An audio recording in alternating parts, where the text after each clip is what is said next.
জনসভার সম্মানিত সভাপতি, আমার সামনে উপস্থিত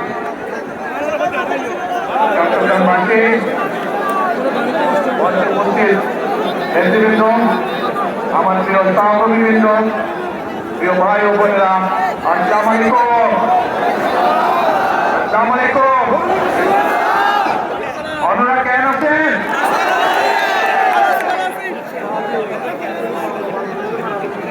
প্রিয় ভাই বোনেরা,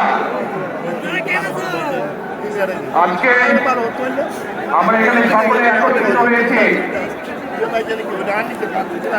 একটি লক্ষ্যকে সামনে রেখে, পরিবর্তনকে সামনে রেখে আমরা সকলে একত্রিত হয়েছি। এই সেই চট্টগ্রামের পূর্ণভূমি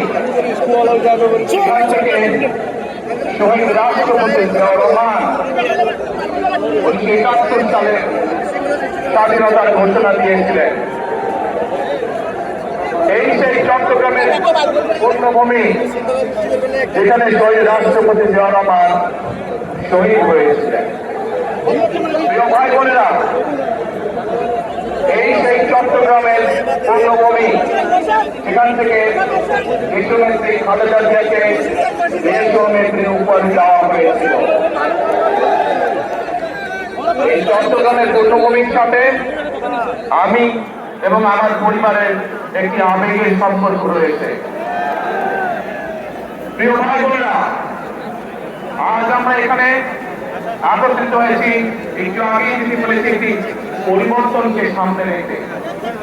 1971 সালে দেশ স্বাধীন হয়েছিল, সেই স্বাধীনতাকে রক্ষা করেছে 2024 সালের ছাত্র জনতার আন্দোলন। ছাত্র জনতা কেন সেই আন্দোলন করেছিল? কারণ আমরা গত 16 বছর ধরে এই দেশের মানুষের রাজনৈতিক এবং অর্থনৈতিক অধিকারকে, বাক স্বাধীনতাকে, ব্যক্তি স্বাধীনতাকে কেড়ে নেওয়া হয়েছিল। দেশের মানুষ পরিবর্তন চেয়েছে। সেই পরিবর্তন, যে পরিবর্তন এই দেশের খেটে খাওয়া মানুষকে নিরাপত্তা দিবে, নিরাপদে ব্যবসা বাণিজ্য, নিরাপদে চাকরি, নিরাপদে রাস্তায় হাঁটার অধিকার দিবে। বাংলাদেশের মানুষ